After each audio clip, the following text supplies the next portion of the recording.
Ça, c'est une vraie tuile ancienne. Réunion informelle devant l'édifice de tous les acteurs concernés par le chantier. Vestige d'une abbaye bénédictine du XIe siècle, la magnifique petite église Saint-Étienne a traversé le temps tout en le subissant. La première des priorités, c'est de mettre hors d'eau l'édifice. On commence à avoir des infiltrations, mais également des problèmes de stabilité. Le milieu maritime, particulièrement toxique pour la pierre. Le sel est un élément pathogène. La cristallisation des cristaux fait exploser la porosité de la pierre et ça entraîne une érosion. Pas question de toucher et encore moins de sabler la pierre pour lui redonner tout son teint d'origine. L'opération la plus périlleuse consiste à tuer les lichens grâce à l'application à la spatule de produits ultra légers. Avant, on faisait des ragréages au mortier ou avec du ciment, mais ça ne convenait pas. Ça entraînait des désordres. Coût total du chantier de restauration, 715 000 €, payé par les collectivités territoriales à hauteur de 80% environ.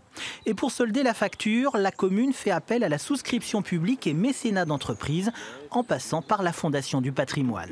Les Français sont de plus en plus soucieux de leur patrimoine, de l'entretenir. Et l'expression emblématique de la Fondation du patrimoine, c'est mécénat populaire. C'est-à-dire que ça permet à toute personne de faire un don.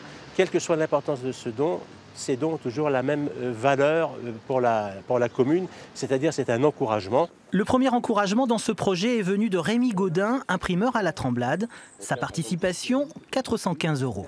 La mairie m'a demandé de l'aider, de la soutenir dans son projet en lui fournissant des dépliants et des affiches à titre gratuit. Je vais aussi être, dans pas longtemps, habiter à Vaux-sur-Mer, donc ça va être ma ville à moi, donc ça me touche aussi.